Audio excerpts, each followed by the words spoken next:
वक्त था जब यही कह के समाज औरतों को पढ़ाई के लायक नहीं समझता था। आज भी ज्यादातर लोग यही समझते हैं। और बाय द वे, आप किस बराबरी की बात कर रहे हैं सर? आपको क्या लगता है कि कुछ औरतों ने लिख पढ़ क्या लिया, उनकी और मर्दों की जिंदगी एक बराबर है? क्या जानते क्या है आप एक औरत होने के बारे में? हर कदम पे ऐसे सवाल पड़ते हैं जो एक आदमी कभी सोच भी नहीं सकता। पल्लू ज्यादा नीचे तो नहीं आ गया? लोग कैरेक्टर पे सवाल करेंगे। ज्यादा हंस तो नहीं रही? लोग गलत मतलब निकाल लेंगे। ऑफिस में काम कम तो नहीं कर रही?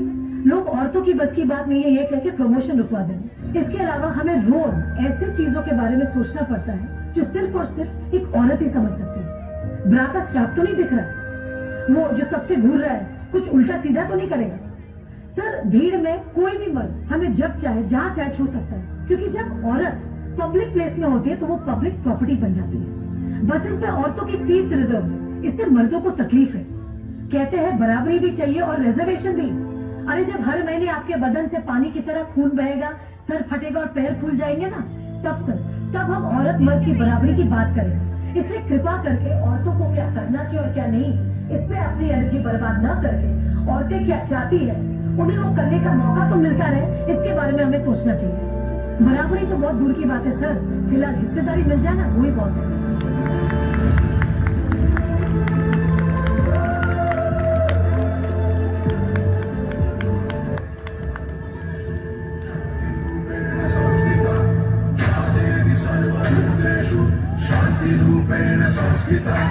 आज से अब से आन मेरी मैं तुमको ना छूने दूंगी।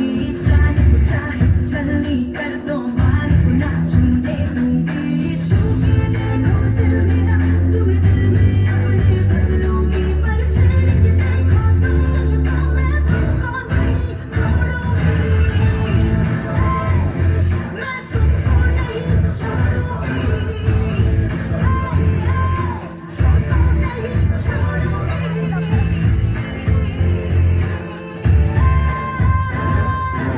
कोमल है, कमजोर नहीं थी, शक्ति का नाम ही नारी है।